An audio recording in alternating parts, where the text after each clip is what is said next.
This Week in Startups is brought to you by Silicon Valley Bank. For over 35 years, Silicon Valley Bank has helped thousands of tech and life science companies plan for the future.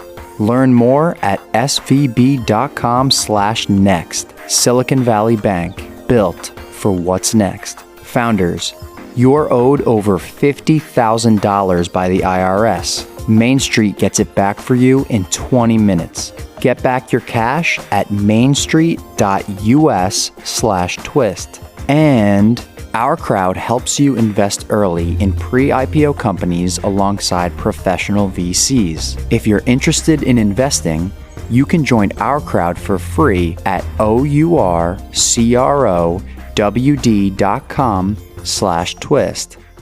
Hey everybody, welcome to This Week in Startups. I'm your host, Jason Calacanis, and back on the pod. That's right, the Acquired FM boys are here. David Rosenthal and Ben Gilbert, welcome back to the podcast. After two very strong appearances in 2020, the audience loves when you come do the news roundtable, boys. How are we doing? Very strong. Charm. I've always wanted to be very strong in the eyes of Jason Calacanis, so I appreciate that. How are you boys holding up with the dual anxiety of a surging pandemic right now? Cases are going way up. Thankfully, deaths are staying low. We can talk a little bit about that. Maybe we can take the win on that. I'm not sure. And we're recording this 5 days out from the election. How are you boys holding up? I haven't heard about that. Yeah.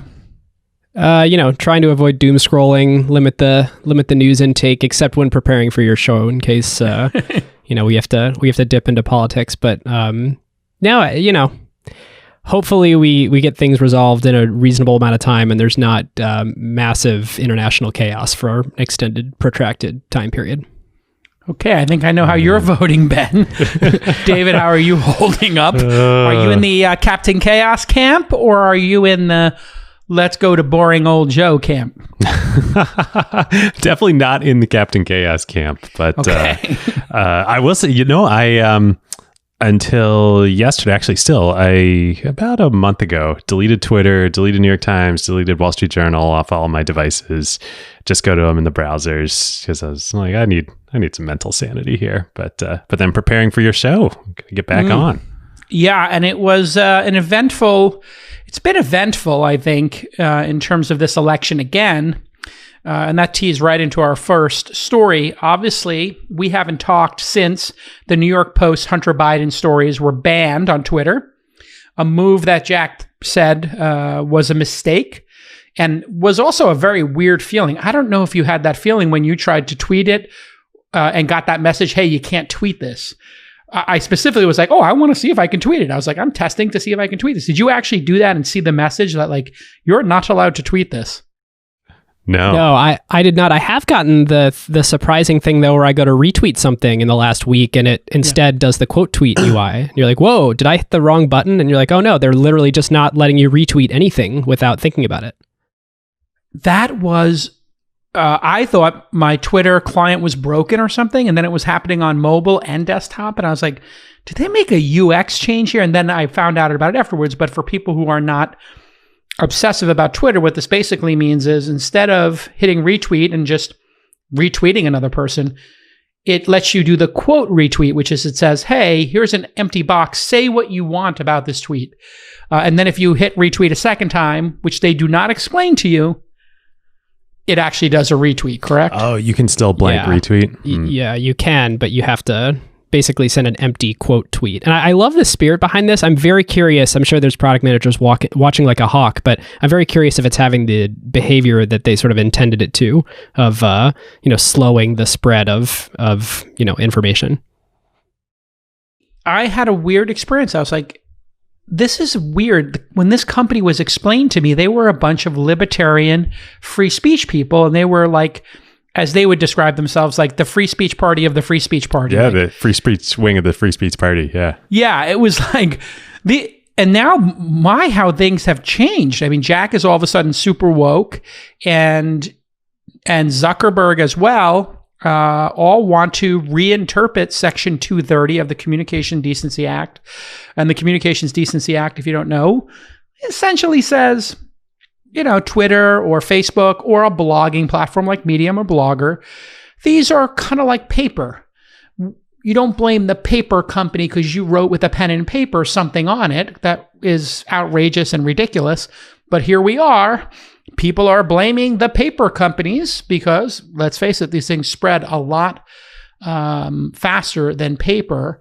I'm actually curious, back in did Section 230 ever come up for you back in the Weblogs days? What came up more in those days was fair use and content. People were kind of stuck on copyright more than, who's responsible as a publisher. And people would say like, oh, you wrote a summary of that story, therefore you're stealing it. And I was like, do you understand fair use? Like if I comment on if Engadget comments on Walt Mossberg's review, the Wall Street Journal was kind of starting to feel like Engadget was stealing it. And then the Wall Street Journal and the New York Times, in reaction to Gawker or Engadget or whichever blog it was, wouldn't link back. And so we got into these holy wars just about the link back. And they refused to mention our name and they refused to link back. And I would, as the publisher, because Peter was writing it, I would ride them so hard on Twitter, on Facebook, on my blog. Here are 5 examples of this journalist, and this journalist taking our story and refusing to link to it. Here are the 5 examples of us linking to them today. And then we started saying, you know what? We're just going to stop linking to you. And then that's when, because when we started to get more traffic and became a traffic bait, then people started to give each other credit. But I was the bulldog in that they would send me out to just attack every journalist by name. This journalist at the New York Times refuses to link to Engadget. And here they are. And I would just study them like a hawk. Here's the last 5 stories. These 4 originated from blog posts and they credited no blogs. And people would be very embarrassed. And then I would email it to, Martin Nieselholtz or whoever at the New York Times. And I'd be like, I'm going to keep calling you guys out. You look really stupid. And then they finally were like, oh God, enough of this. Then there was the era for a while where like they did actually credit people, but they wouldn't link to them, and that was just stupid. It was like, okay, you're acknowledging that they got the scoop, but like here you are trying not to like let traffic leave your website, and it feels like we're kind of past that now. If someone's reporting on someone else's scoop, they'll link to the article, but that felt like the like broken adolescent years. It was even more insincere than that.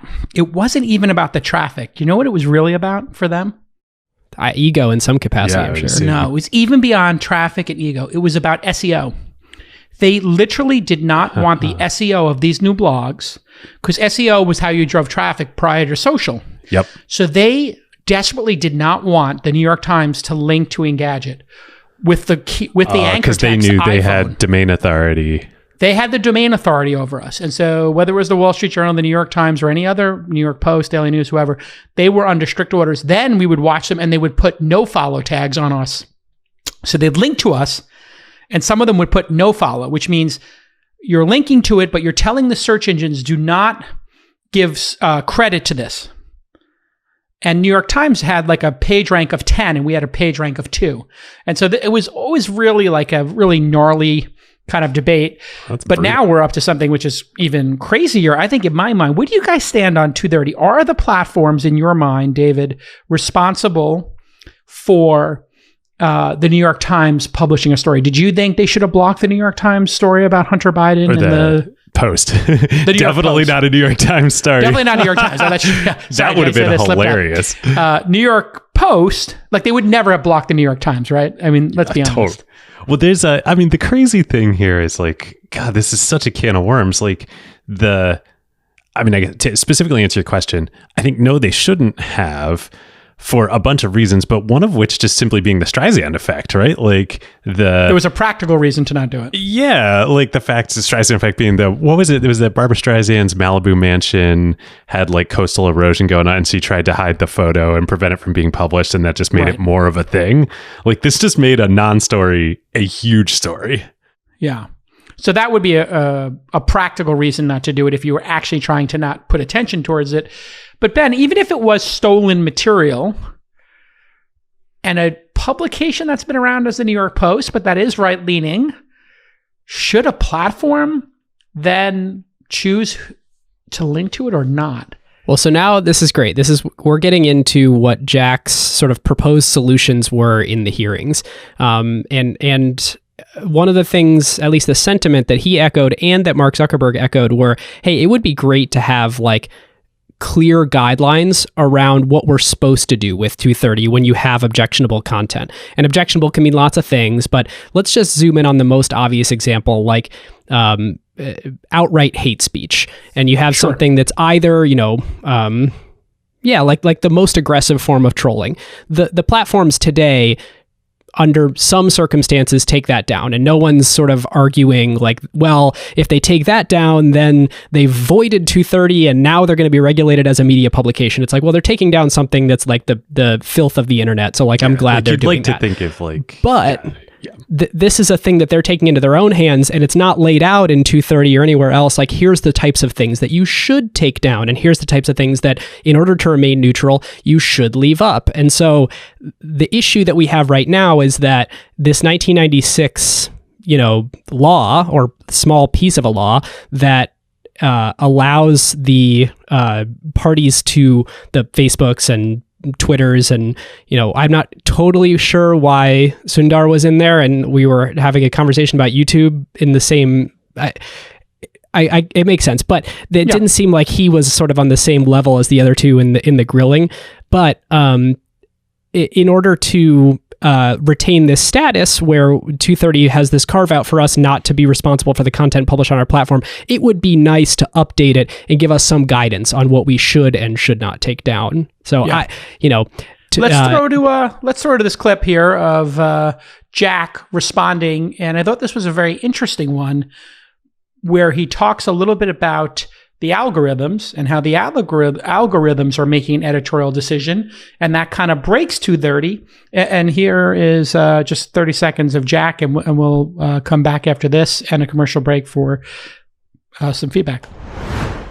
And finally, much of the content people see today is determined by algorithms, with very little visibility into how they choose what they show.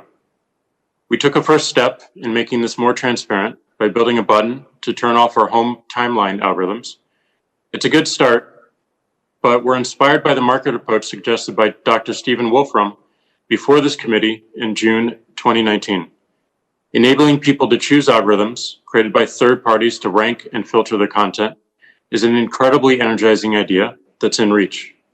All right, that was a really interesting idea. When we get back, I'll ask David and Ben to give me their feedback on Bring Your Own Algorithm, BYOA, when we get back on This Week in Startups. This Week in Startups is brought to you by Silicon Valley Bank. What's next? What if? Are we ready? Now what? These are the questions that can keep founders up at night, and no one understands this quite like Silicon Valley Bank. For over 35 years, Silicon Valley Bank has helped thousands of high-growth companies by providing scalable financial solutions along with insights and expertise that many other banks just can't. From healthcare to hardware, software to infrastructure, Silicon Valley Bank works with companies across the innovation landscape at all stages of the journey, anticipating their needs even before they do. And by providing access to insights and in-depth reports, SVB can help you make more informed decisions and assist in turning your great idea into a great business, which could be why 50% of US-based venture-backed tech and life science companies bank with SVB. Will your business be next? Learn more at svb.com/next. Silicon Valley Bank, built for what's next. Welcome back to This Week in Startup. It's our news roundtable. You just heard Jack talking about BYOA, bring your own algorithm to the party. What a great idea. From Wolfram, Wolfram Alfram fame, mathematician, search engine. Mathematica. Genius. Yeah. Mathematica, thank you. What do you guys think right off the bat of BYOA? Oh, man. So it is, to me, this is the corner of the thing that like tech nerds love to be like, oh, that's a great solution for the problem, but the general public will never adopt. Like the general public, I don't have no analytics on this, but I guarantee you the people who are clicking the button to switch back and forth between home and latest on Twitter is like sub 5%, probably sub 1%. And it's like the people who are listening to this. And if they added I do it every day. Right. But like if they added an ability to modularly load in your own, TW algo or something that's like a new file format that lets you pick how you want your feed to be sorted. Like this is a browser extension in 2005 type market. Yeah. What do you think, David? I have a slightly different take on that. Actually, well, Ben, I think you're right. Like, I think this is like a product idea that's half baked, but it was interesting. We're going to talk about this in a minute. We just had former Twitter CEO Dick Costolo on Acquired. One of the insights that came from him in that episode that I hadn't realized, like Twitter knows what's going on, right? Like they know that Facebook and Instagram and WhatsApp are the juggernaut and they're the number 2 player. Like they're Avis, Facebook is Hertz. So like, what do you do when you're Avis? You do different stuff. Like you're constantly trying to change the game. This is why they did Periscope. This is why they did Vine. This is why they did Twitter Music, like all this stuff. And this is a classic example, right? Of if Twitter were to actually do, like Facebook is never going to change, never going to let users change the algorithm. Like that is their golden goose. Like, and so if Twitter's willing to change this, they're just trying to do stuff that like Facebook can't respond to. I think this could be interesting as well in terms of if you think about the browser wars or search engine wars, both of those things. The government did step in depending on the region you're in. Obviously, in the US, we had the Microsoft case with Explorer, their browser, versus Netscape. And they said, hey, you can't really bundle this stuff. And part of the settlement was, hey, you get to pick your browser. And then I think in Europe now, they're sort of saying, hey, when the browser loads, pick your search engine. And that might be a really easy way for this Google action that just came out with Apple. An easy way to parse that, which is, hey, you load your browser. Anytime you load a new browser, even if Google's paid some carriage fee or whatever, it just presents you every year or every new install with pick your search engine, and it has the top 6 search engines there, and you pick one of them, DuckDuckGo, Bing, whatever, Yahoo. This could become like you load up your Twitter, and it says, which algorithm do you want? Do you want the Google algorithm? Because you could take the Google algorithm and put it on Twitter. Yeah. That could be really interesting to have a Google and Bing algorithm that indexes those services.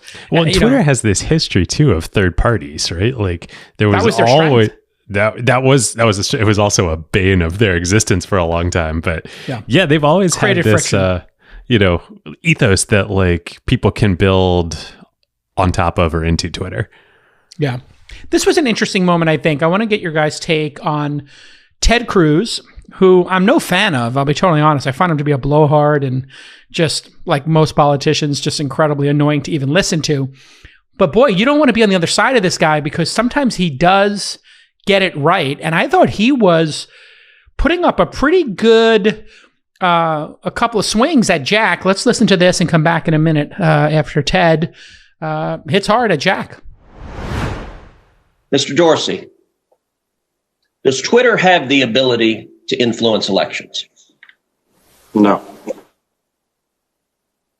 You don't believe Twitter has any ability to influence elections? No, we are one part of a broad spectrum of communication channels that people have. So you're testifying to this committee right now that Twitter, when it silences people, when it censors people, when it blocks political speech, that has no impact on elections? People have choice of other communication channels with which... Not if they don't hear information. If you don't think you have the power to influence elections, why do you block anything? Well, we have policies that are focused on making sure that more voices on the platform are possible. We see a lot of abuse and harassment, which ends up silencing people and having them leave from the platform. Mr. Dorsey, who the hell elected you and put you in charge of what the media are allowed to report and what the American people are allowed to hear? And why do you persist in behaving as a Democratic super PAC, silencing views to the contrary of your political beliefs? Let's give Mr. Dorsey a few seconds to answer that, and then we'll have to conclude this segment. Well, we're not doing that, and this is why I opened this hearing with calls for more transparency. We realize we need to earn trust more. We realize that more accountability is needed to show our intentions and to show the outcomes. Thank you, Senator. So I hear the concerns and acknowledge them, but we want to fix it with more transparency. All right. So what's your guys' take on that one? I mean, and this is the mix up. This is the battle of who has the better 2020 beard. Yeah. Yeah, can we talk about those beards for a minute? I mean, it does require a pause. Jack's got such a strong beard game now. He's like ZZ Top territory for sure. Yeah, remember Brian Wilson, the Giants reliever, back in like the 2010 World Series?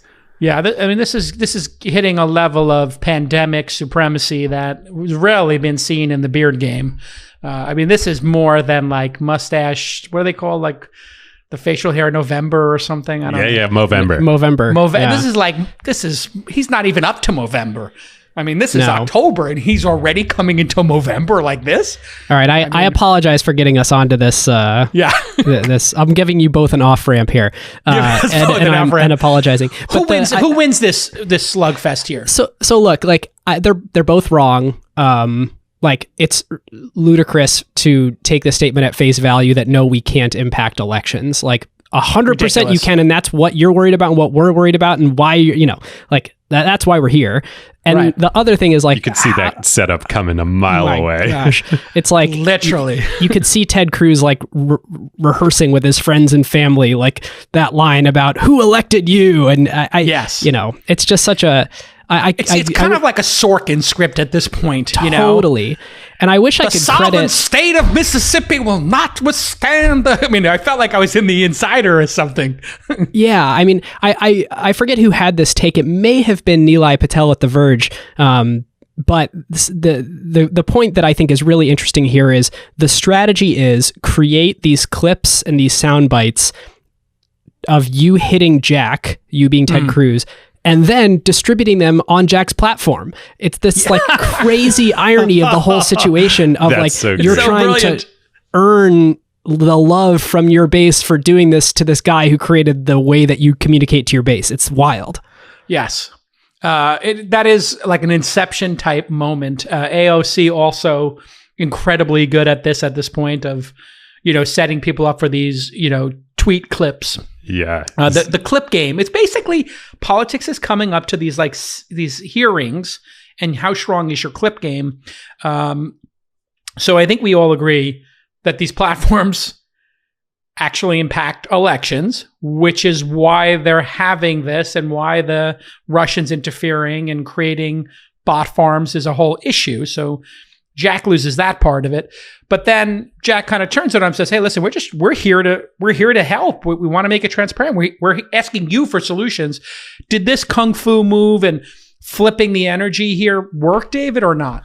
Or does it not even matter? I think from like a politics standpoint, it just depends what your goal is. Like, no, I don't think it landed well in the moment here, but I think it gets back to what the goal is. Like the goal here is clips for Ted Cruz.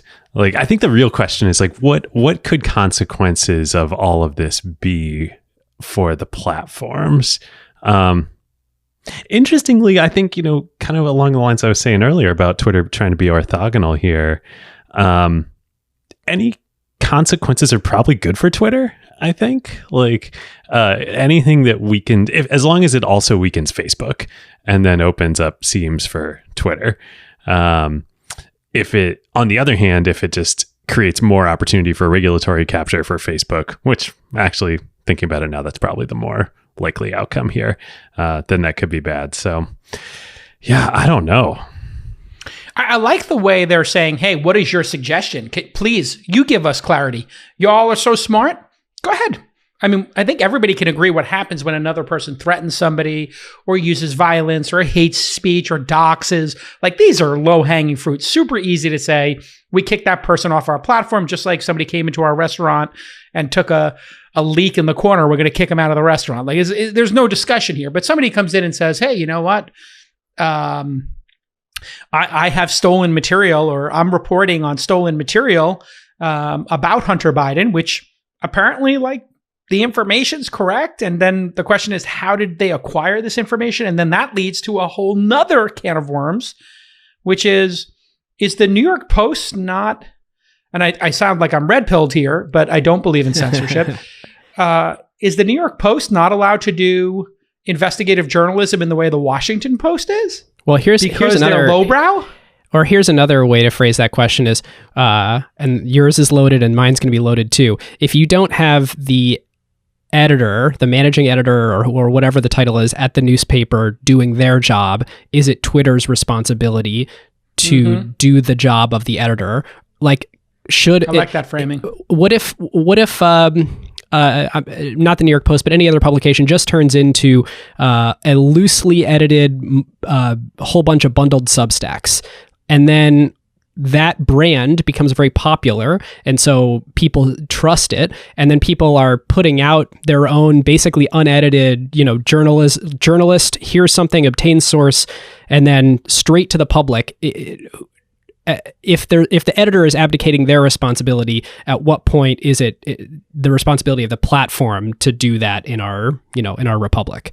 And like, that's the thorny issue. There's a value chain here of information to synthesizing it into content, editing content, and then doing distribution. And as long as all of the actors before distribution are doing the job as they have for the last few hundred years in our society, then it shouldn't be an issue. However, there's lots of business incentives to not do those jobs exactly to the same level of rigor that we used to. And therefore, it's putting pressure on the platforms to play that role in society. I think it's just an amazing point, Ben. You're basically saying, the Post is going to be like, hey, we'll just publish this, and then, you guys amplify it, and we get the benefit, we get the page views, everybody 100%. wins. The incentives are so misaligned in terms of truthiness. Like, if we want to get to the truth, really link baiting and amplification on these platforms is just a wicked combination. And listen, it takes two to tango. The publications and the platforms are in cahoots to do link baiting, to capture our attention, which is why poor David had to delete Twitter off of his phone because his anxiety was going off the charts. When we get back, Expensify CEO is doing the reverse. Yeah, it's a callback. It's classic. You guys can use that on your pod. You're a pro.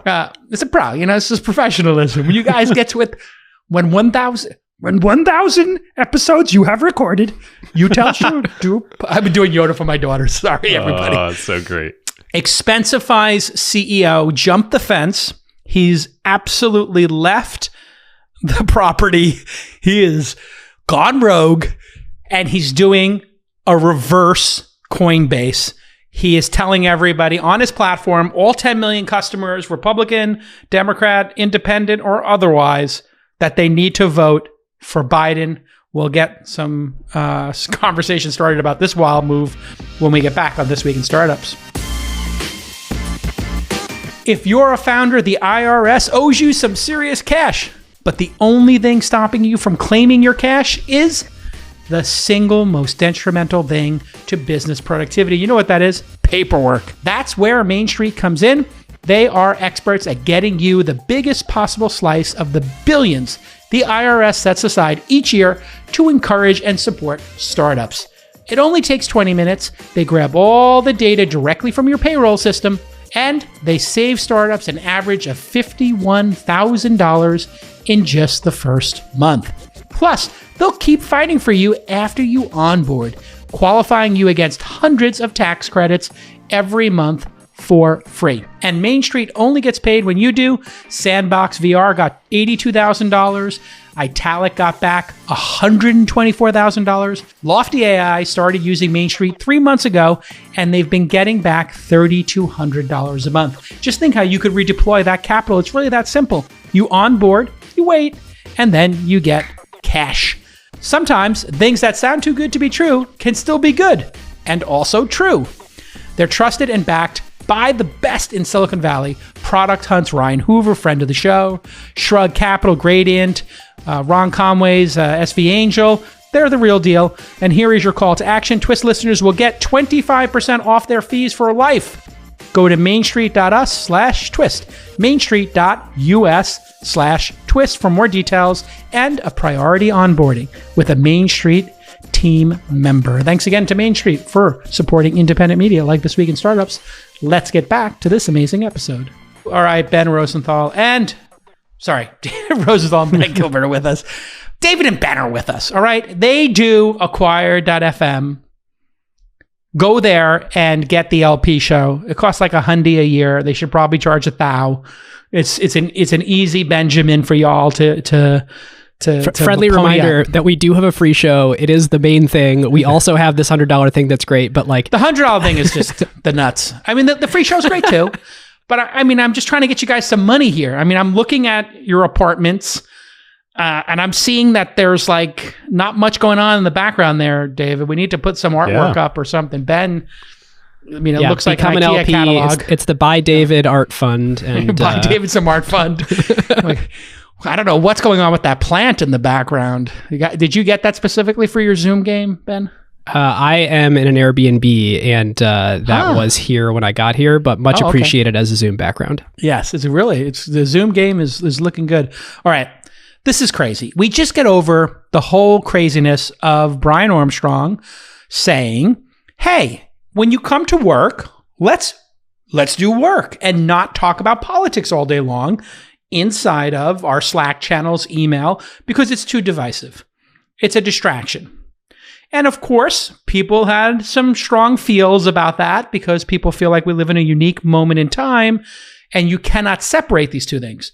Well, hold my beer because Expensify CEO emailed all 10 million customers. And I know somebody, producer Nick, who hasn't been using Expensify for a long time.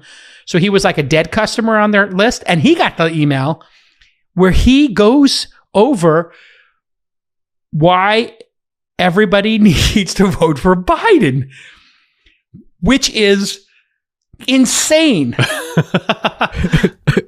in terms of building a business. If I was a shareholder in this company, I would lose if I was on the board of this company, I would lose my mind because, oh my God, I represent other people's, shares and money. And this is going to mute our returns. You're going to lose 40% So Jason, of the customers. That's the question. Is this altruism or sort of what he perceives as altruism, or is it a genius business decision?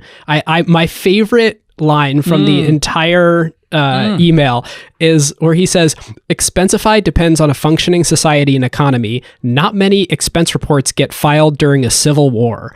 And his whole argument that we need Biden in office in order to protect our democracy to not spiral into civil war, and is kind of like, it just depends how much you buy it. But if you're a shareholder, you're kind of like, maybe. Okay. But then the second, the second level of that is you gotta assume that most Expensify customers are pretty left leaning. And the question is, did he make more sort of friends forever out of this than he did create churn? Probably. So Ben's cynical take, David, is Republicans are not tech savvy. Therefore, they wouldn't use a leading cutting edge product like Expensify because they're Luddites. Well done, Ben. You just lost a third of your acquired FM subscribers. Where am I going to buy my artwork now? I didn't say any of that, Jason. That's kind of what you insinuated, Ben. You said they're left leaning. This is good. This is good television here. But anyway, putting that piece aside, Ben's own, biases. It could double the number of people because now people who didn't know what Expensify was, now all of a sudden they're the most talked about company for I was thinking the same thing. This is expense reporting software, for God's sakes. I mean, yes. These are the types of companies that advertise in airports. Why do they advertise in airports? Because how the hell else are they going to get in front of customers? When are you thinking about expense report software? This is genius.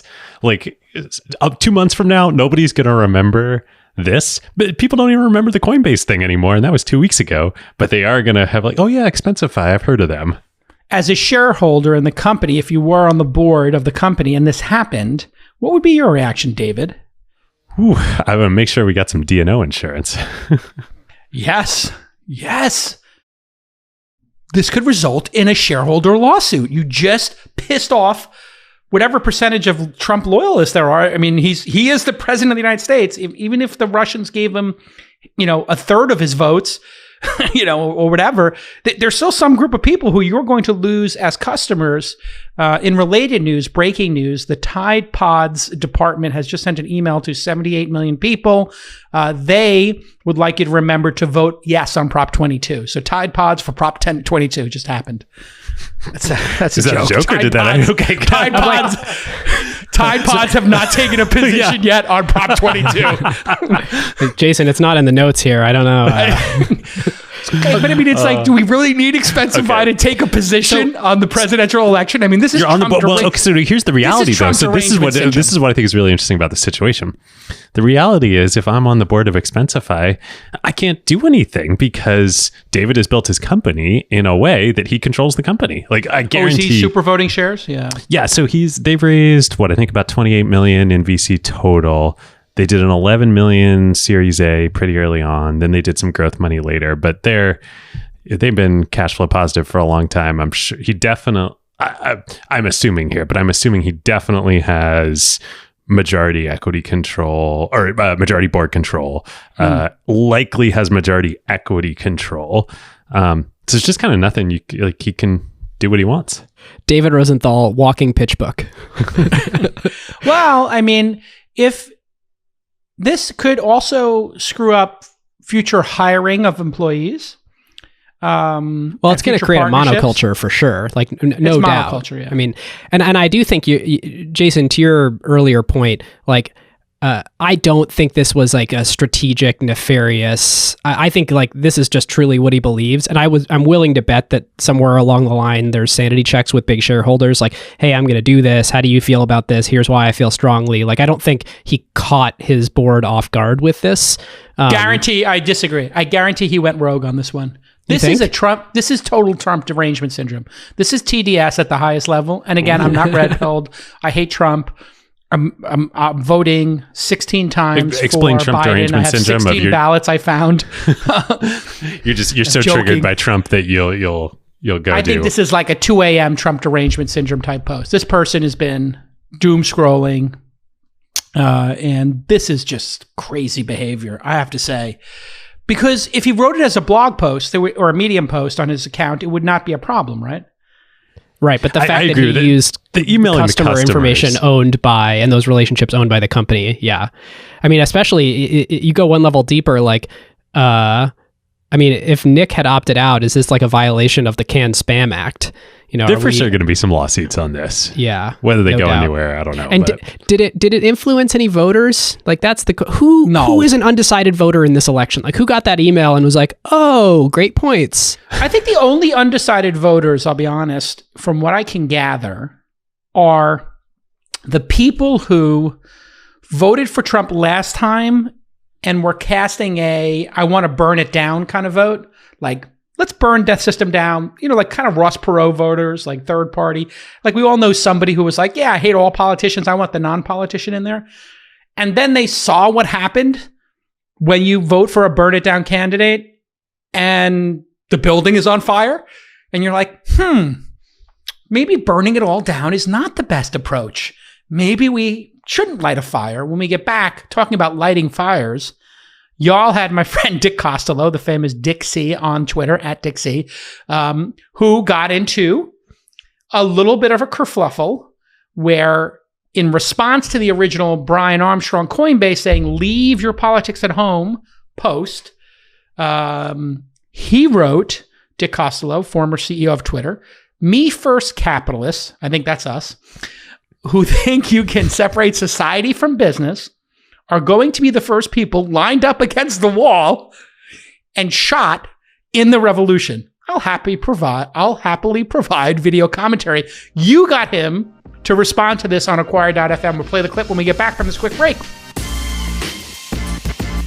Do you wish you were in on some of the best performing IPOs of 2019 and 2020? I bet you do.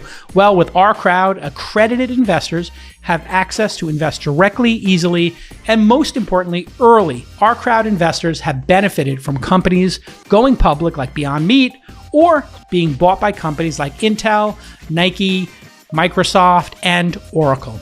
OurCrowd's investment professionals leverage their extensive networks to review some of the most promising private companies and startups in the world. As you review deals, you'll have access to OurCrowd's investor relations team, who you can access directly to talk about your personal investment goals. OurCrowd's investment team has already invested hundreds of millions of dollars in over 200 companies with dozens of exits. Accredited investors can participate in single company deals for as little as $10,000 or one of OurCrowd's funds for as little as $15,000. So here's your call to action. Today, you can join OurCrowd's investment in Cyabra, an AI-related platform that uncovers online disinformation and deepfakes. Wow, what a great idea. As disinformation becomes increasingly threatening to global brands, media, and governments, Cyabra, that's spelled Cyabra, reports that it's uniquely positioned to serve this potential $6.1 billion market. You can get in early on Cyabra and other unique opportunities at ourcrowd.com/twist. That's right, OurCrowd, OurCrowd.com/twist. If you're interested in investing, you need to join OurCrowd. Once again, OurCrowd.com/twist. All right, welcome back. Great job, boys, on getting Dick Costolo on the pod. He was on Acquired. What episode number? Did you guys number them? I'm just looking. It was the last episode, season right? 7, episode 5. Okay. So Dick, people don't know, was formerly a comedian. And he's a really, he's got a big heart, that kid. Really. And he basically, you got him on the pod, and one of you brought up the tweet. Whose idea was it to bring up the tweet? Did you guys have that in the show notes? Was that premeditated, or was that ad-libbed? Yeah. We were in the show notes before. Yeah. And for the record, the reason we had him on the show is, obviously Dick, former CEO of Twitter. We have made it 120 episodes or something without telling the Twitter story, and it just felt like the right time to do it. So the reason we were all lined up months before this, and then of course he had that tweet, and then we emailed him and said, hey, do you want to talk about this in a medium that affords a little bit of long form and room to explain yourself, rather than Twitter, which, as we all know, has very little room for nuance. Yeah. So Steven Sinofsky from Andreessen Horowitz responded, that's one way to settle a disagreement and avoid the messiness of open dialogue. So he came in for his dunk. But here it is. Dick Costolo on Acquired. This is going to be a 2-minute clip. We'll come back and talk about it on the other side.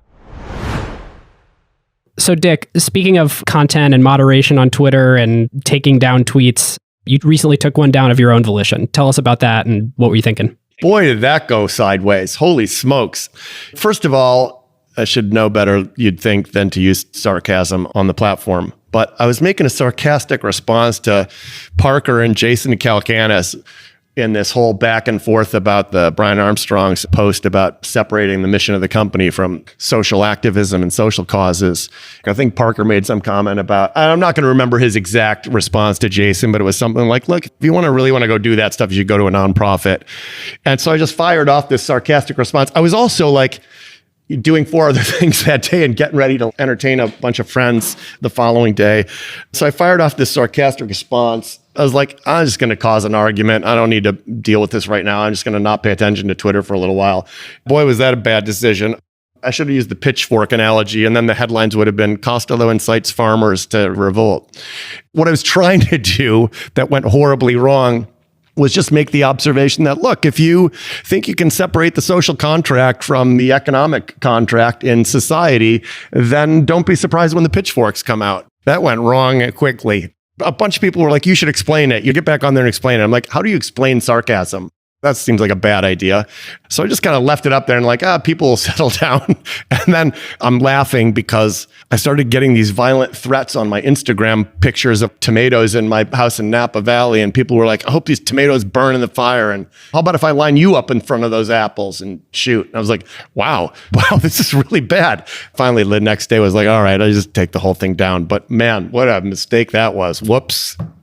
All right. So there you have it. He does the mea culpa. He basically takes ownership of it. And he took the tweet down. Is it the right move to take the tweet down?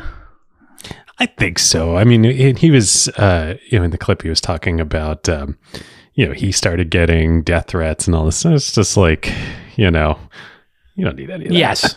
Yeah, they were like, I'm going to burn down your tomato farm at your Napa house. That was probably the tame version of what he was getting.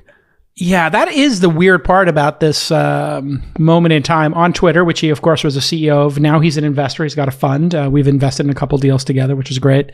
Would you have taken it down, Ben? Is that the right move, taking the post down? I think so. I think you try and put up I think the common move here is you put up another tweet and say, hey, I tweeted something I regretted earlier. I apologize for it. Like, obviously, you can't actually take a tweet down. It's on the internet forever. There's screenshots, whatever it is. But, like, I think that's the way you signal, like, I don't still stand by this. It was, I mean, I think he is a comedian. People don't know that. He's obviously... The tweet is dripping with sarcasm. I read it and I was like, haha. But of course, the right is like, here's what the former CEO of Twitter says, and they weaponized it. And then boom, it's all of a sudden out of control, right? And now we've got a huge... And I do think, I mean, obviously... So I agree. Deleting the tweet, we got the trifecta here. Hat trick. We all agree. Delete the tweet and post something else. It is a useful point to make that he made. I will say, like, I remember reading that and being like, ooh, that's some language. But, and my first response was not, oh, that must be sarcasm. I was like, whoa, that's strong language.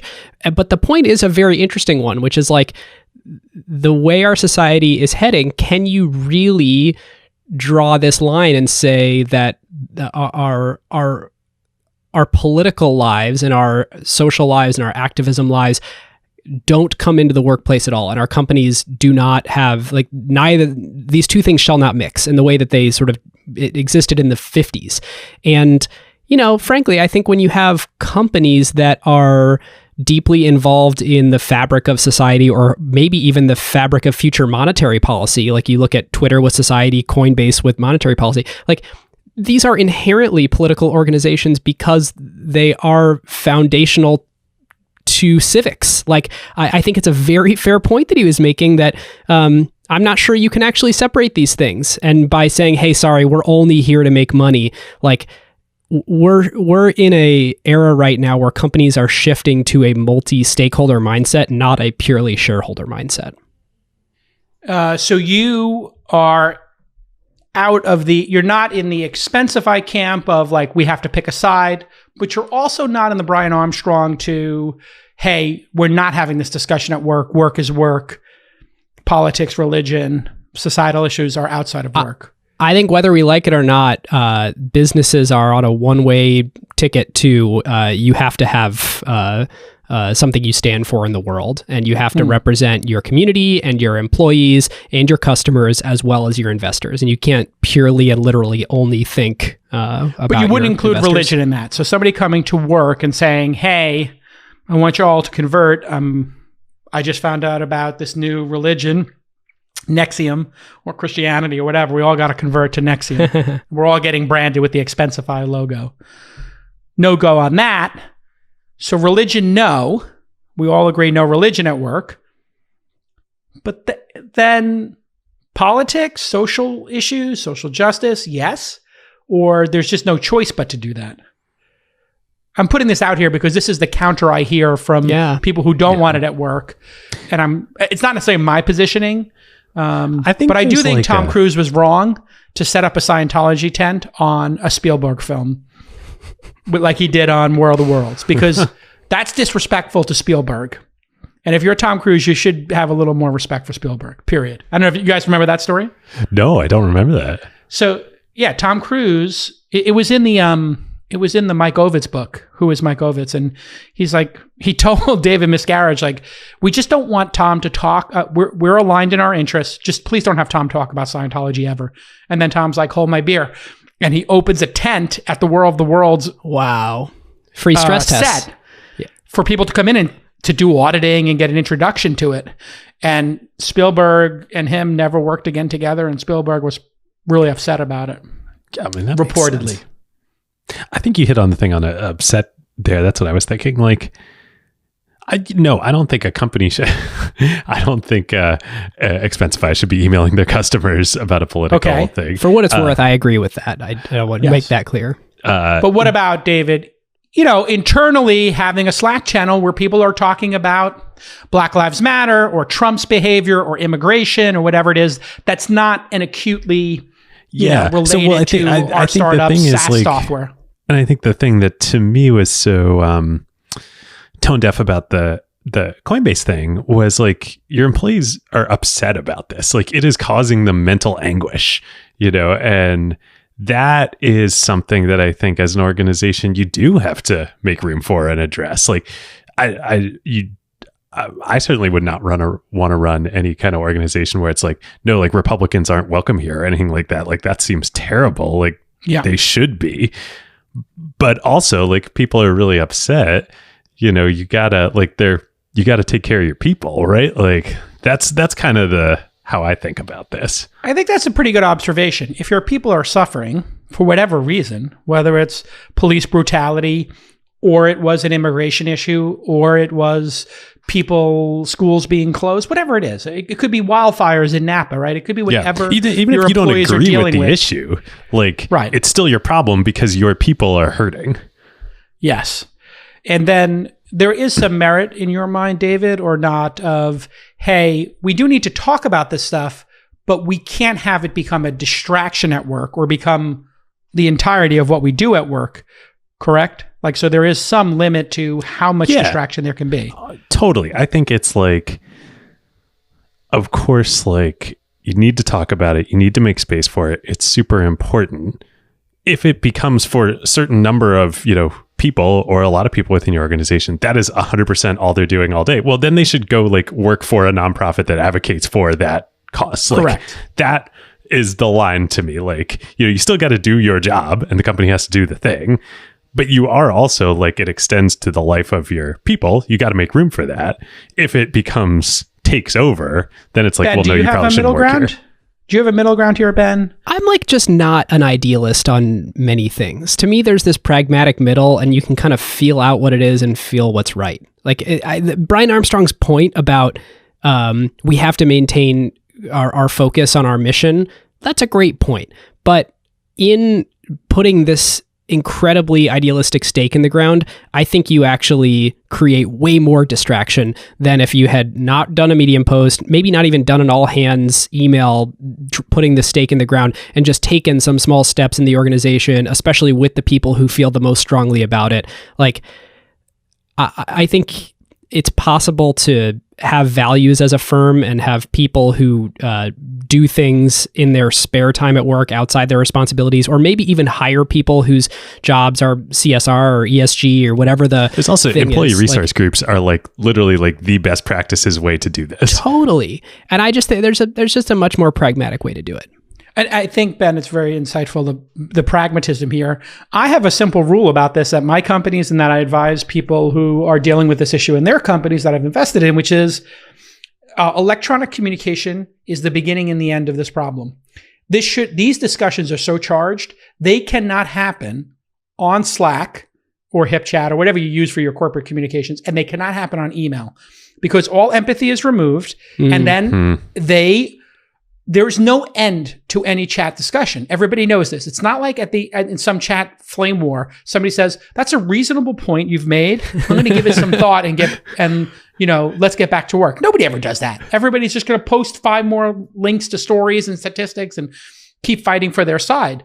So if you're listening to this, my best practice is, if you want to discuss these issues, we will set up an all hands meeting for those people who want to go to it. And we'll let everybody opt into that discussion, and I'll host it as the CEO of the company. We'll set up a Zoom call if you need to, or we can do it. We could all go to dinner or lunch, and we'll have a luncheon or a coffee. And if you want to go for lunch or coffee with your teammates and have a discussion about this issue, save the whales, or politics, or anything in between, by all means, look each other in the eyes and have that conversation face to face with empathy and with respect, but not on social media. This is why I tell you that random channel on Slack is a goddamn unmitigated disaster.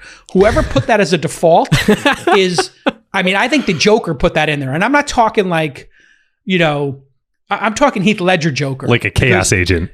That is a chaos agent. The first thing you should do is, can you even delete random?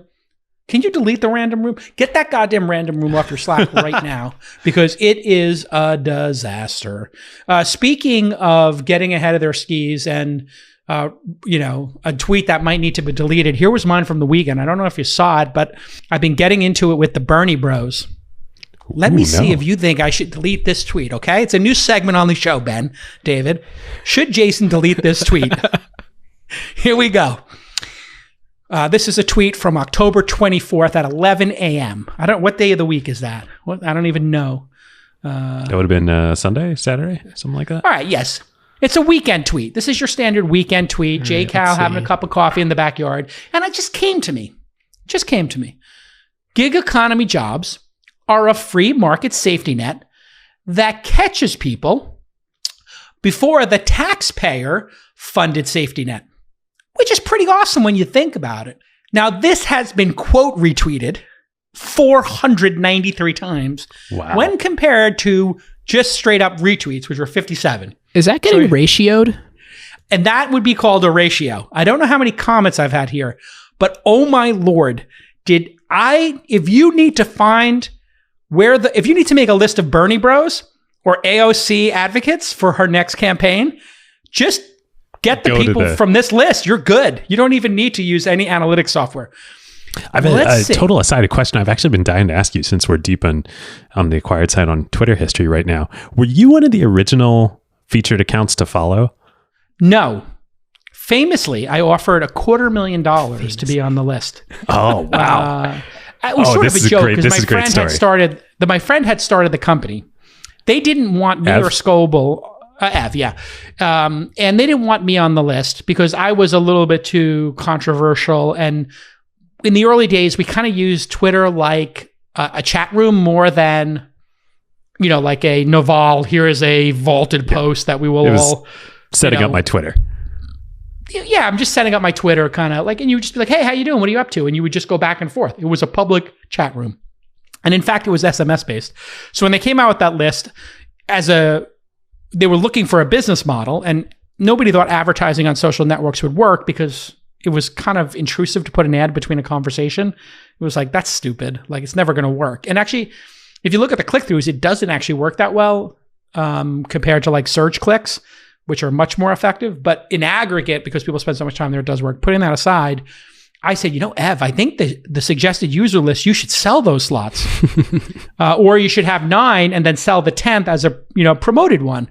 He's like, that's an interesting idea. I was like, okay, hold on, I'm going to write a blog post. And I wrote a blog post and I said, I'll offer $250,000 to be on there because I think you'll get 1 million people. It'd be 25 cents a person.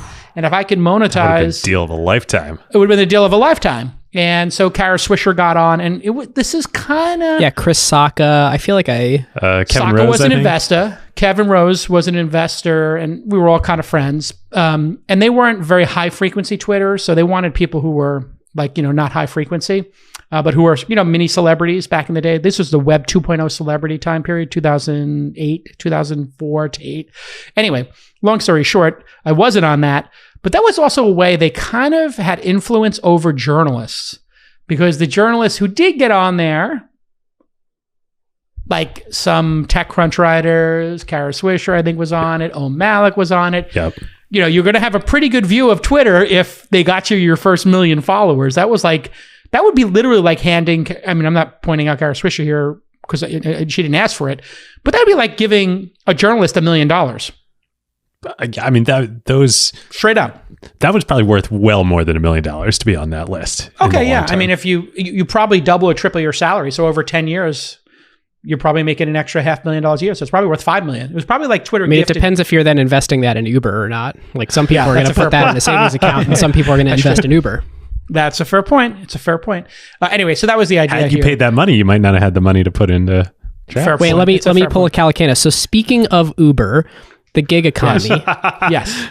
Let's bring it back. Thank you, Ben, for hosting. Now Ben's become the host. Look at you, Ben. What do we think of this tweet? Should J. Cal delete the tweet? No way I would have ever tweeted this. Okay. I can't imagine this passing my filter. This seems so interesting in the abstract. This passes the sniff test of... It's a weekend. I'm reflecting on the world. I have these sort of interesting pattern matching mental models. I'm thinking about businesses. I'm thinking about our country, our economy, our tax structure. And you're like, oh, in a way, these things are like kind of similar. And then there's like a different test that should happen before you tweet it. That's like, as this practically applies to many, most of the people that have these jobs, would they in any way look at it this way, or would this just be pissing them all off? And I feel you did not do that second part. Okay, so you're saying it's got a little bit of a Paul Graham kind of feel to it, is what I'm getting. It's got a little PG kind of Paul Grahamish. What do you say, David? Should JCal delete the tweet or leave it up? Ooh, now. Well, actually, what was everybody's favorite game show? Delete the tweet. What was your intention in tweeting it? Was it to get a lot of response, or to put the thought out there? I was putting the thought out there that there needs to be there didn't used to be a level of, let's call it, on-demand work, where anybody who needed money could just make money right now. Like something acute happens. I don't know. My car gets a flat. Bad example, but my spouse loses her job or his job. I need to make up a $300 gap. We have a car. I'm just going to work, whatever number of hours to make up that gap. It's amazing that efficiency with no friction exists in the world. Therefore, what those people would have done is they would have went to their friends and asked for a loan. They would have tapped their credit cards. If they couldn't do either of those things, well, guess what? They did a payday loan. Payday loan. Maybe they have to sell something, or eventually maybe welfare or unemployment or some social safety net, right?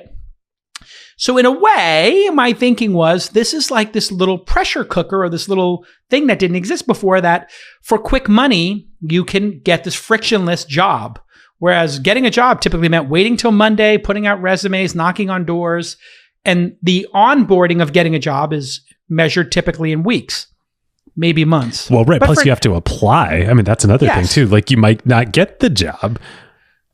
There's a lag. With Uber and you might not get it, but like high likelihood you'll get it. So that was my spirit of this, David, to answer your question. Okay. So, I think this is a new feature of society. And my implied message was, if this didn't exist, then people are going right to that other safety net, right? So there's like a little safety net on top of the safety net. And that's kind of cool that this exists. Yep. I totally agree with you on that, by the way.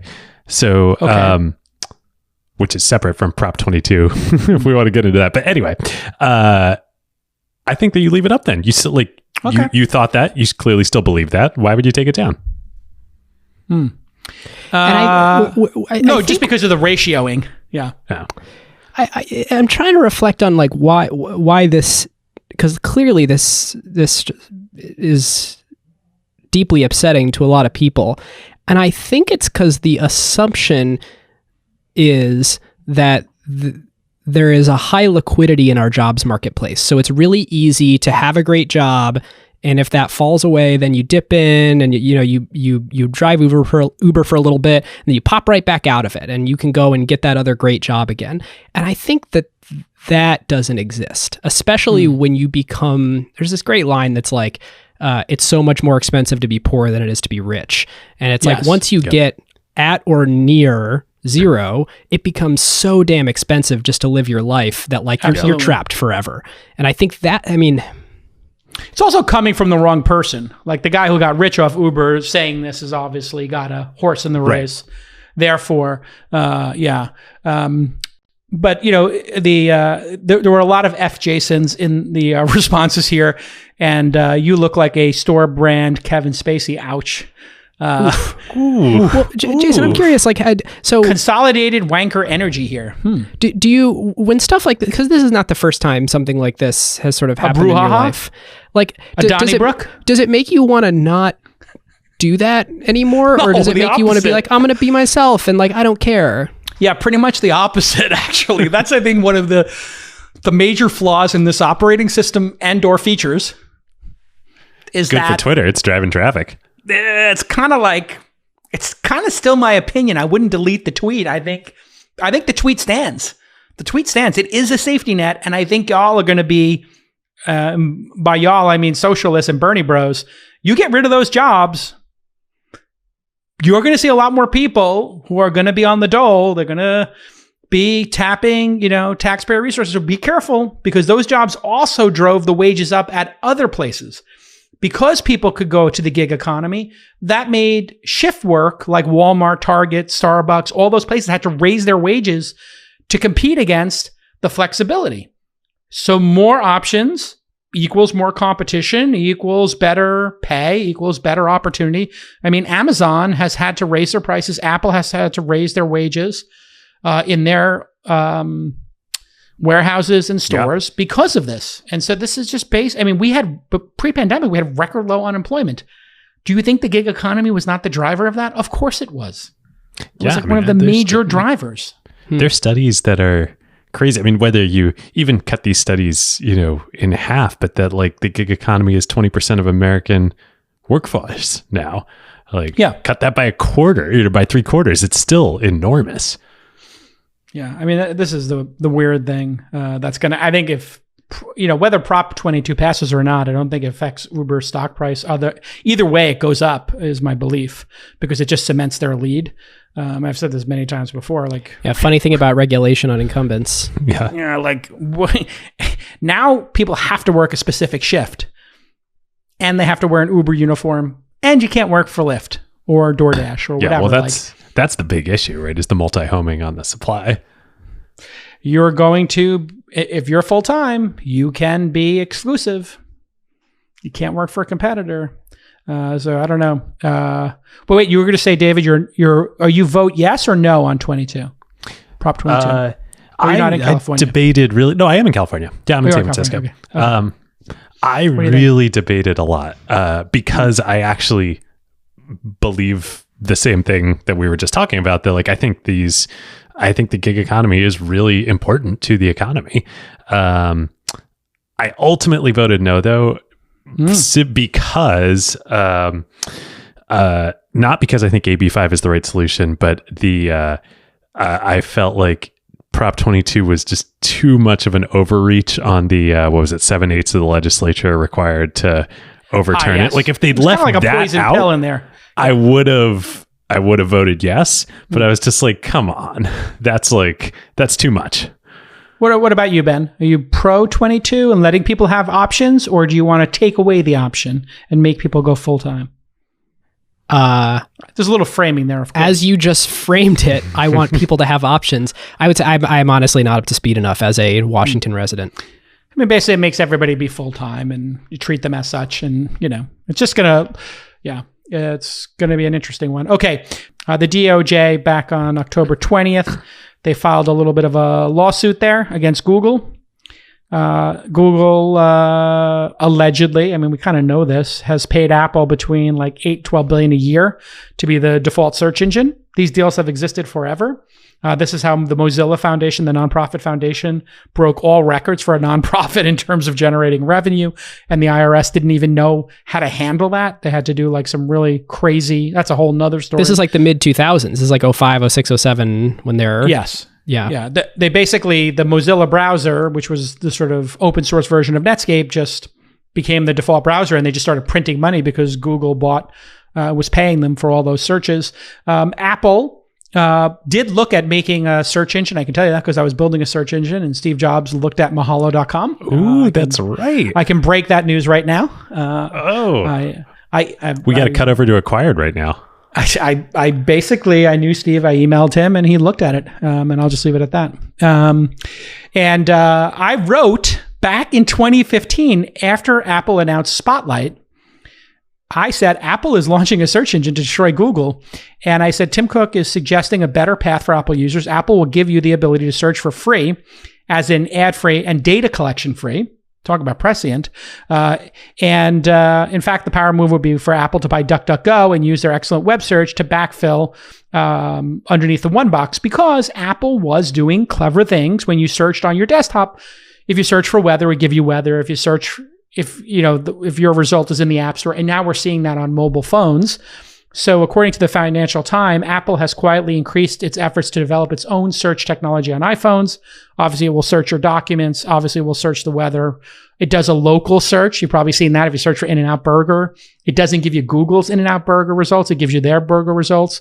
And so... which, by the way, this already ships in macOS and iOS. It's just a sort of silent background thing. And the easiest way to tell is when you open up Safari and you type searching something, and you start searching something and it says Siri suggested result, it's because Apple already has a web crawler, and they have they have a map of the web, and they use that to figure out, So they're slowly intercepting, which means maybe they would eventually take this away from Google. And I think this is a bit of a standoff that Eric Schmidt and Steve Jobs, when he was alive, were involved in when, according to Steve Jobs, Eric Schmidt stabbed him in the back and basically did Android, right? That was like their big breakup. For sure. But this seems to be an absolutely ridiculous DOJ filing. This is, of all the things you could go after Google for and Apple for, the default search engine deal is the easiest one to unwind. It feels totally political to me. What did you think when you saw this big, like, Google's in hot water because they have a deal with Apple? This has been hiding in plain sight forever. This is a publicly announced, small part of Google's revenue. Who cares? A few thoughts. I mean, the first one is, oh my gosh, the very first thing that I saw was DOJ and Google. I was like, it's finally happening. Like, Google is going to have its Microsoft moment, just like everyone else. You start reading into this and you're like, ugh, all right, wake me up when it's over. Like, this is a show pony here.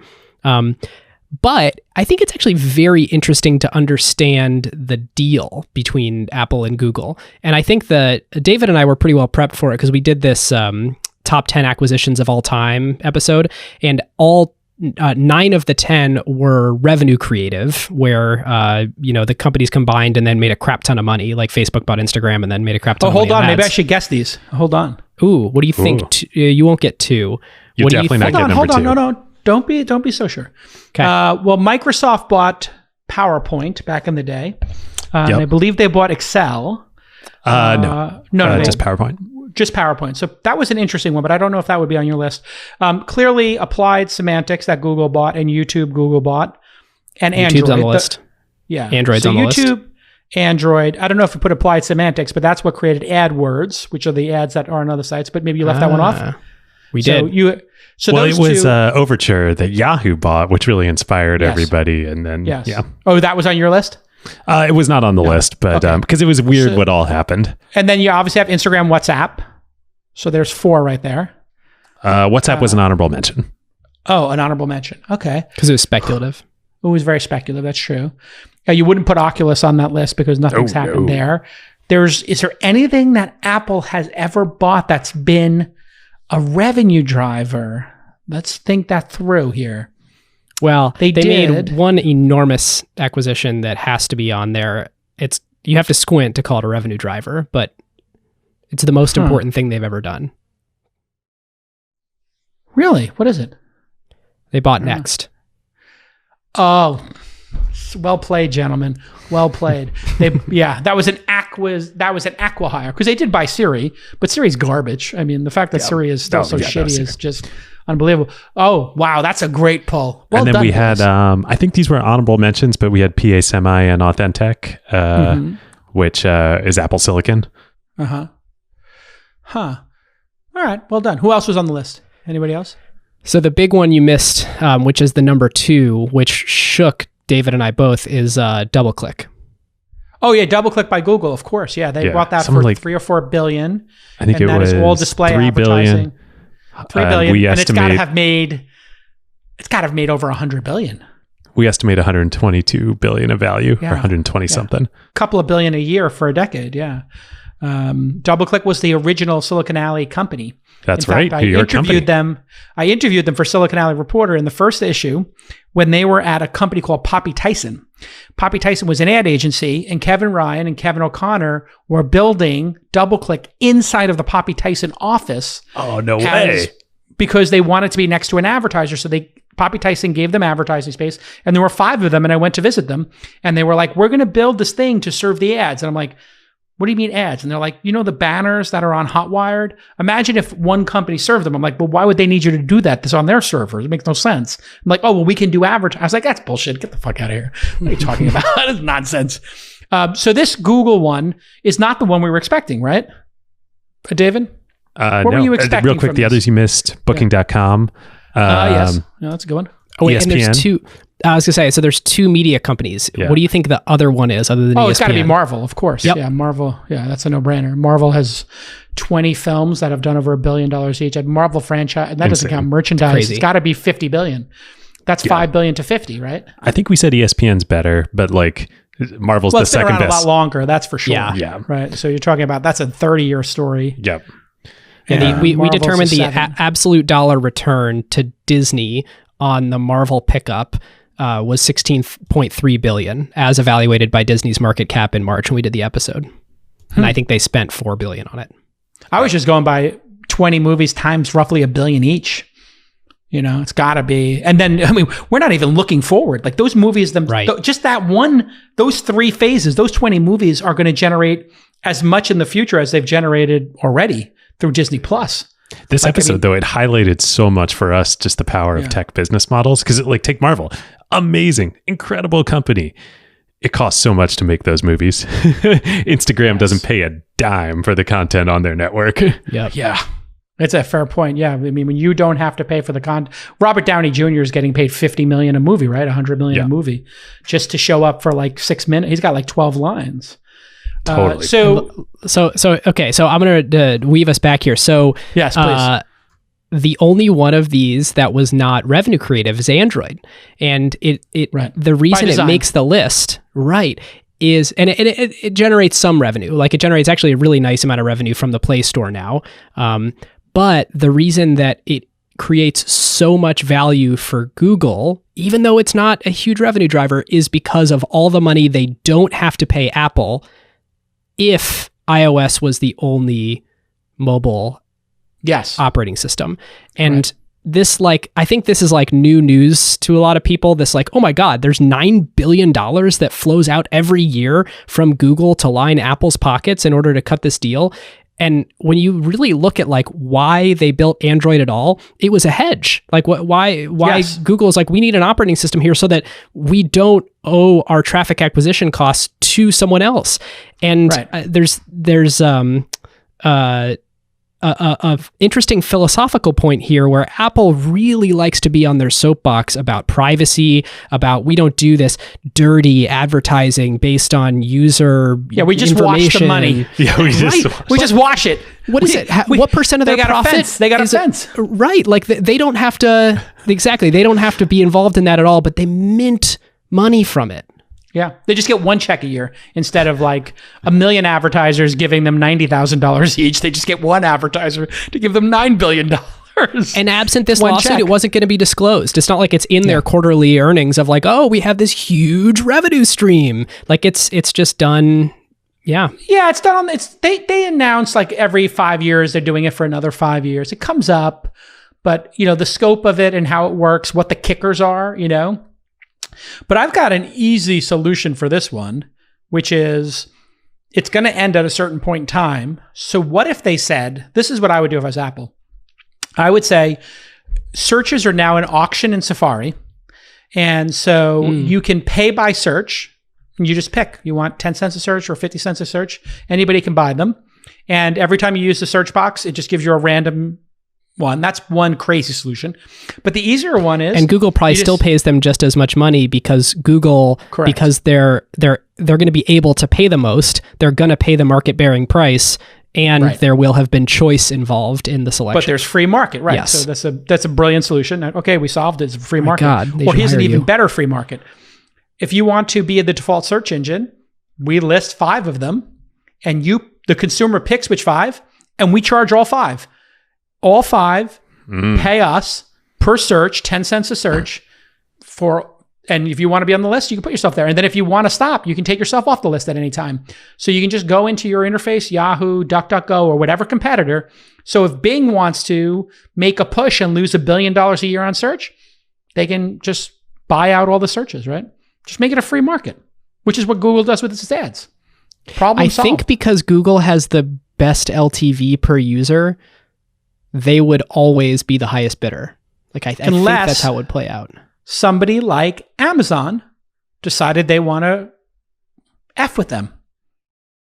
Yeah, it's interesting. See, that would be interesting is you get information about the type of search before you bid on it. If it's a product search, then Amazon would, Or you just say, Amazon's just we're going to put they're going to take A9. They had their own search engine project, That's A9. Right. We're going to put A9 up on the thing, and we're just going to screw with Google. We'll just bid on it because I don't know if you saw today, but I think they're doing $20 billion in advertising or something crazy at Amazon. Man. Amazon they're earnings making a lot of money for. Crazy. It's bonkers. Yeah, David, do you want to drop some Amazon earnings nuggets? Well, I'm such an Amazon fanboy, but like, go ahead. Then we'll wrap on that. We got so much. We could do a 2-hour show here, and we're almost there. We get so much content. Just give us the Amazon one. It's so juicy. It's so much juice. It's crazy. This company generated $96 billion of revenue last quarter. Wait, I'm sorry. Last year? No, last quarter. Last quarter, and that's up 37% annual growth on a $96 billion. It's a 25-year-old company, and their revenue growth rate is what, David? 30. Like Facebook's revenue growth rate was what, like 11% or something like that? It makes no sense. That is bonkers. It's bonkers. What is Amazon happening? generated, like I saw that they started really highlighting their free cash flow. So they generated in the last 12 months $30 billion of free cash flow. What are they going to do with it? While growing 40%. This is Bezos. Bezos is like top 5 capital allocators of all time. He is allocating it all back into the business. Of course. What is he? But what's left? What can you They're buy doing for everything. $30 billion? Prime Air, video, tons of AWS investment. They're hiring 100,000 people by like the end of the year. Did it say they hired 250,000 people last quarter? Yeah, something like crazy. that. It's insane. Here's a pro tip for Bezos. Being the richest guy on the planet is a bad moniker. Let me tell you, that is not what you want to be. You want to be the 1,000th richest person or the 12,000th. That's a great place to live. You don't want to be number one. What he should do is he should just raise the minimum wage for the factory workers to $25 an hour. I'm dead serious right now. Listen, I know I'm a free market guy. I think this would be the power free market move, is to just take whatever the minimum wage is and go 50% above it. And I'm talking about the local ones as well. So the $15 becomes, whatever, 25, 30. Just jump the fence and pay those folks a ridiculous amount of money, or give them bonuses that net them out to that amount. And that would make him look so incredible. I don't know if you guys know the story around Home Depot. Oh, but Home such Depot a great story. Yeah, they used to pay the associates like a crazy amount of money. They got, the people were making $50,000, $60,000, $70,000 a year for being associates. And then there was a real career path where people who were associates wound up being the managers of stores. And the associates were, I don't know if you remember the early days of Home Depot, but they were super helpful people, and they kept great people.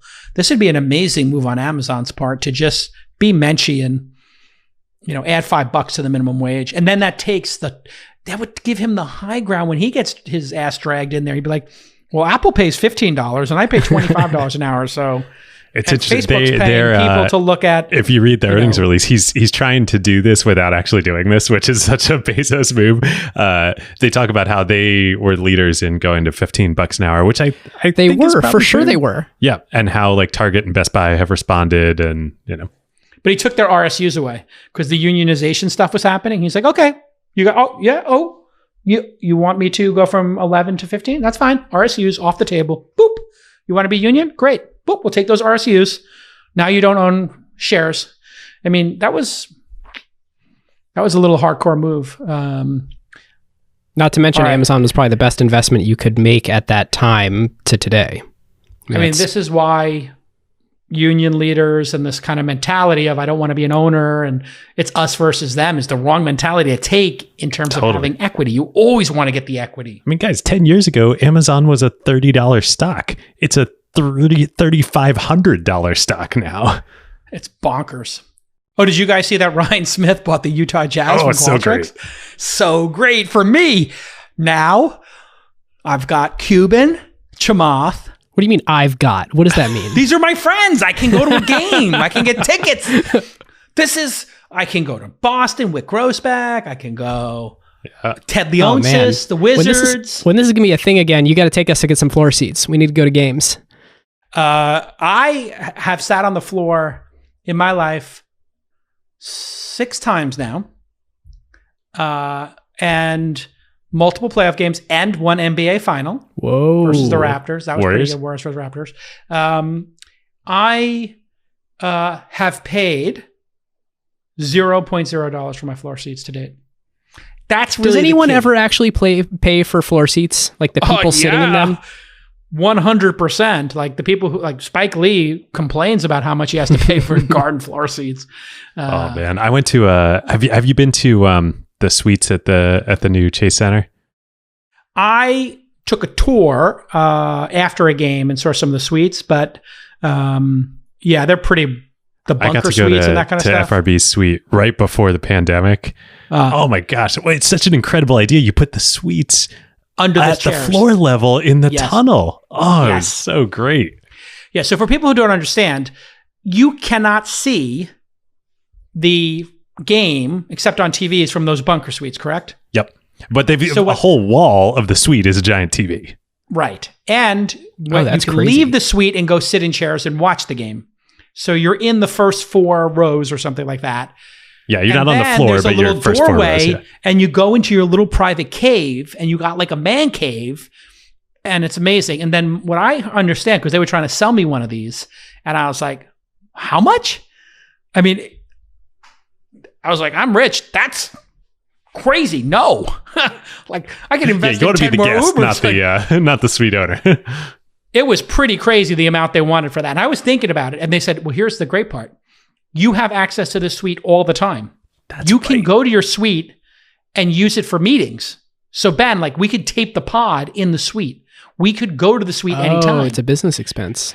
It's a bit, yeah. You can use it as your office, basically. the office, You have yeah. the key to your suite. You can go use it and take meetings. So if you want to, And it's not just basketball games; it's all the concerts there. It's you get you're bought out So for the whole thing. If Coldplay is playing, Ben, we could all go work from there from the day, tape 2 or 3 pods. You know, do an Acquired FM LP show. God, I hope do a our This Week in brand is not Startups. like we're going to a Coldplay pod. Well, whatever. I mean, the concert girls after love our, the girls love the Coldplay. You know what I'm saying? You bring the ladies, whatever. I'm not into Coldplay, but you know, I mean, I like the scientists. Amazon would rank where in terms of GDP if it was a country, boys? Here we go. Not comparable. Can we not do this? This is like the biggest fallacy. Like enterprise value does not equal. Wait, are we talking revenue or revenue would equate? No, we're doing enterprise value. Here Enterprise, in terms of yeah. market cap. This is apples and oranges. Okay, what's It's the true, market? it's true. What's the market cap of like a country then? Like how would you value America? How Like, many can you nukes do the we have? sum of future GDP cash flows in order to compute? Well, I mean, that's basically what we do with our debt, right? Like, what is our debt ratio to our GDP now? Is it 1.5 or something? Actually, don't know. GDP, yeah, it was very reasonable for a long time. U.S. GDP to debt ratio. Here we go. Let's take a look. Which that's useful because that's effectively revenue to debt. Right. It's not ratio. earnings, right? But GDP, United States gross. The United States debt to GDP ratio in March 2020 was 82%, up from 79%. So we're almost up to 100. Which country has the highest debt to GDP ratio? This is an easy one. You should know about it because they had some financial issues famously in the 80s and 90s Greece? and giving it away. No, Japan. Japan. Japan. The national debt is more than twice the amount of the annual gross domestic product, more than 9 trillion. So, but we will get there. I mean, I think that's what's going to happen to the United States is we'll be 1.5 or something, which, you know, how do you even know if that's, I don't think people in the world know if that's good or bad. Wait, Nick, while we're talking about this, can you look up basically where Amazon's revenue would have it fit in the GDP charts rather than its market cap? Because I think that's an interesting. Still be pretty damn high. Yeah, because Still be pretty high. Yeah. David, what was their revenue? trailing Run 12 rate there months? at 400 billion.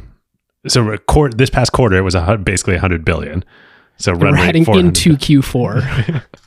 So GDP. Let's see. for So all whose GDP is countries- probably around 400 billion a year? So who's got a GDP in that 400 billion range? Let's see. GDP of 400 billion, 399 is Ireland. I was going to guess some sizable European countries would be. Ireland. Okay, so where everyone keeps But above all of Israel, their yeah. overseas cash flows is actually the country in which they're comparable in size to. But, you know, in a short period of time, you know, they could get to $1 billion and a trillion. And Ireland's you'll not be- growing at 40% a year. That's what's just so insane about this. They're growing 40% a year at a $400 billion revenue run rate. There are late stage Yeah. private startups that would love to grow at 40% per year. And here Most we are don't. a quarter century into Amazon's existence. Well, and then you have to ask yourself, if you're the government, do you want to ankle this? Do you want to Tanya Harding Jeff Bezos? Like literally, that's what our government wants to do. They want to run up with a pipe and smack Tanya Harding style the kneecap of Amazon. Why would you kneecap Amazon if they're not doing anything that any of us can feel is anti-competitive? What's anti-competitive about what they're doing? Charging $4 for a lightning cable when Apple is charging us $20 and they don't let any third-party cables in their store? It sounds a lot more anti-competitive to me. Let's start with Apple. Yeah, totally. Well, that's What the is thing. the of it. number one thing that Amazon is doing that's anti-competitive, David? Well, and all of Amazon's Ben? businesses are in hyper-competitive markets: e-commerce, web Cloud hosting, computing, video. Like these are hyper-competitive markets. groceries Yeah. with Whole Foods. To me, the grayest area is competing with the sellers on their platform. Would you rather they take the sellers off of Amazon? Is that a solution here? Well, yeah, Not and that's that third interesting. party. No, that's that's the not opposite that they've been going. Like every year, Jeff brags in the annual shareholder letter about how much the third-party sellers are starting to kick their ass in terms of the amount that they Checkmate. transact on Checkmate. the platform. Yep. I mean, it's literally checkmate. It would be like Apple allowing multiple app stores on their platform. That's the equivalent. Right. Whereas Google Amazon's and happy Apple to are do not that. allowing third-party app stores now, right? Yeah, I mean, the only thing that Amazon really has to look out for is if it's ever perceived that they're charging a lot of money for something after they competed away the competition. And frankly, like that's just not in their DNA. They're a retailer. They're used to retail margins. They're not one of these, 80% gross margin software companies. Like they're used to competing in these low margin businesses.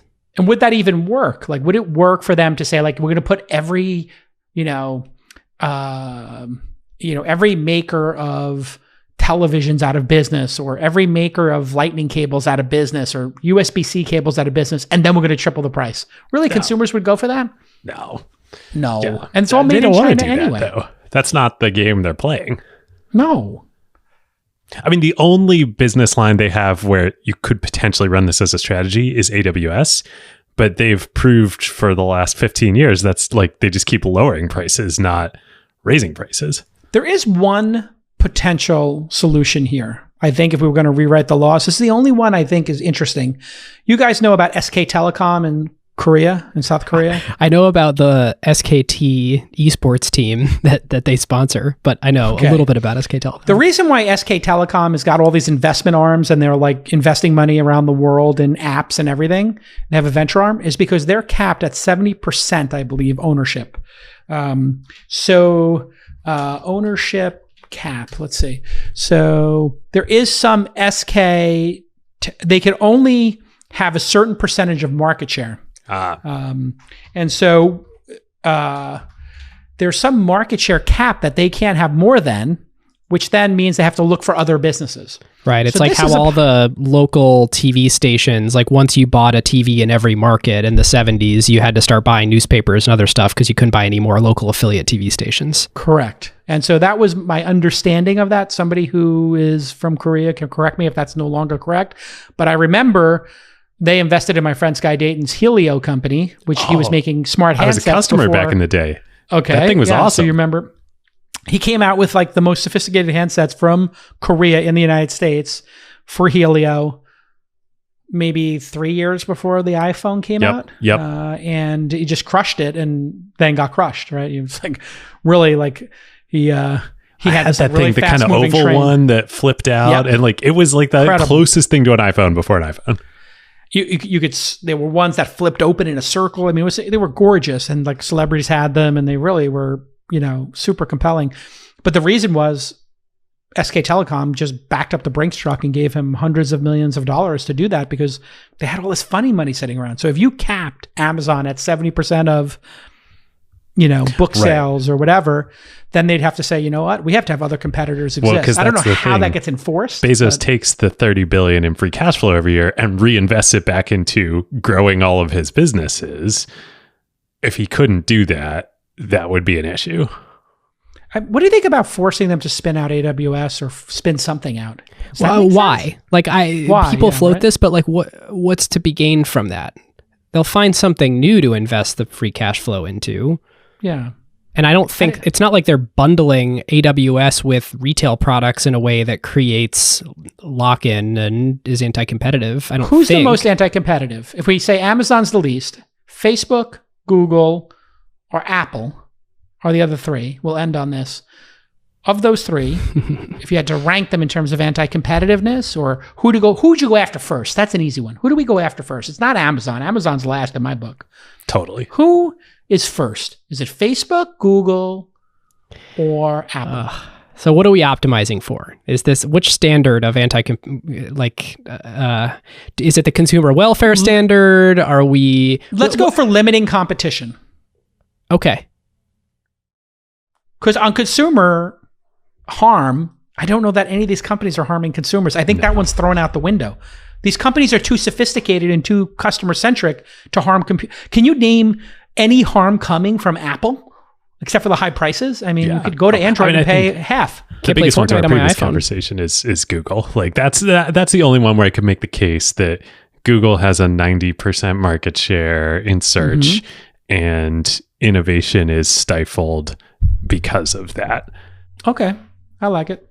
What do you think, Ben? It's really hard. I mean, listen, we're in the industry. We're capital allocators, and we have podcasts about technology, and we struggle with this question. How on earth is Ted Cruz and Lindsey Graham and all these other dipshits going to figure this out? Like, they've got it's so clear they don't know what the hell they're talking brilliant. about. They're just a different kind of brilliant. Yeah, sinister brilliant. They're like brilliant in like a boiler room political, what was that Kevin Spacey show? On Netflix before it got canceled. House of Cards. They're House of Cards brilliant, right? Like that kind of brilliant is what they are. But we can't even figure out how to police these companies because there is no consumer harm. Am I really being harmed by? I'm in the Apple ecosystem on my phone and my iPad, but on my desktop I'm Chrome OS and I'm Windows. And when there's a problem, it's like, oh, iMessage is the one. I would say to me the most frustrating anti-competitive thing in my life is iMessage. Yep. That's it. Yeah. And the Apple Store, the App Store. Apple's building it with Apple. the ecosystem. I'm going to go Apple. I'm going to go Apple too. And the biggest reason is I think that the market for smartphones is distinct from all of the things that they are leveraging their position in the US smartphone market to extend into. And they shouldn't be allowed to keep me from playing Fortnite or from paying for a digital service that I want to pay to in the way that I want to pay, or that person wants to offer it to me because they're a leader in the smartphone market. Like that's the one that seems the clearest to me in terms of extending and leveraging. Yeah, like the actions that I agree, the actions that Apple is taking are the most anti-competitive.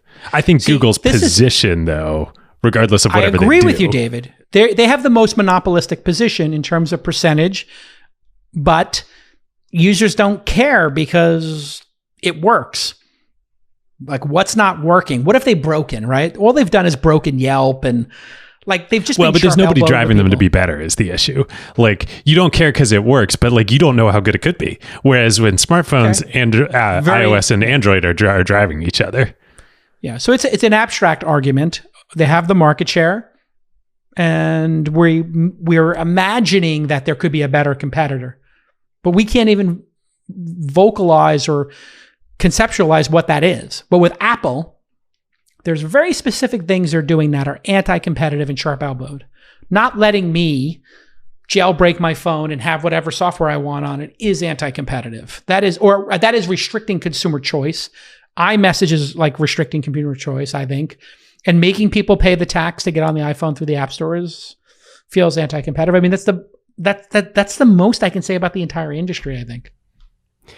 Yeah, I would sum it up with just because you have the dominant market share in smartphone sales in the US, it shouldn't mean that you get to skim off the top of all software sold.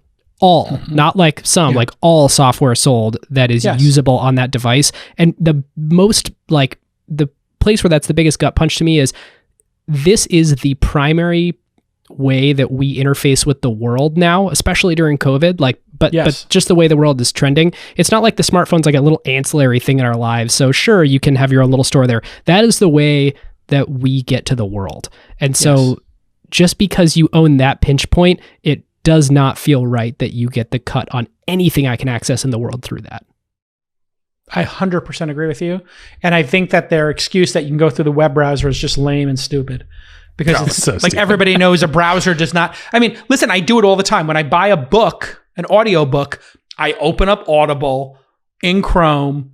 Well, buy my Audible but they did the special deal with Amazon. So now you don't even have to do that anymore, which just goes to show even further. You can buy in the Audible app?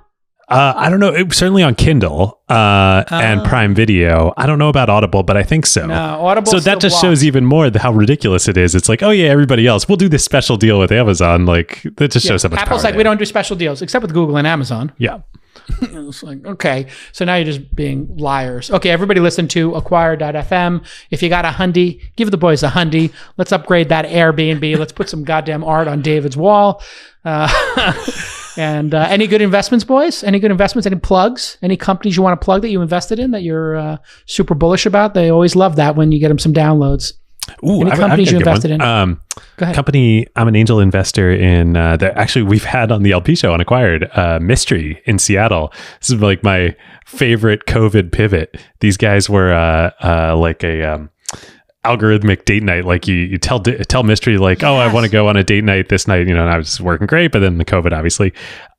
So now they are like for remote teams for companies like teams at Apple, Amazon, whatever, they take care of all your culture events. So it used to be like HR would give a team like, hey, you're a 12-person product team. Here's a credit card. Go out to a bar. Have fun. You can't do that on Zoom. So these guys take it all over. They have amazing events that they plan for you. Like it's going great. You know, we were considering them for the accelerator recently, and this is a great pivot. I'm looking at it right now, and look at this. You can send a box to everybody in your company. It's something engaging, 3 to 5 hours of entertainment. You do date night, you can do your family, you can do a birthday or an anniversary. What a great pivot. If you are suffering from anxiety, depression, and doom scrolling, David, I'm not saying you are. I'm not saying I'm not. I'm not saying I'm not in the same exact. I'm doom scrolling like you're doom scrolling at 3 a.m. And you can do something else, like get this huge hit here. Wow, really good. Family box too. Entertainment for the whole family. I love this. Curate my life. Give me something to do in the pandemic. They've got this guy, wonderful. Harry Mack. He's a freestyle rapper based out of LA.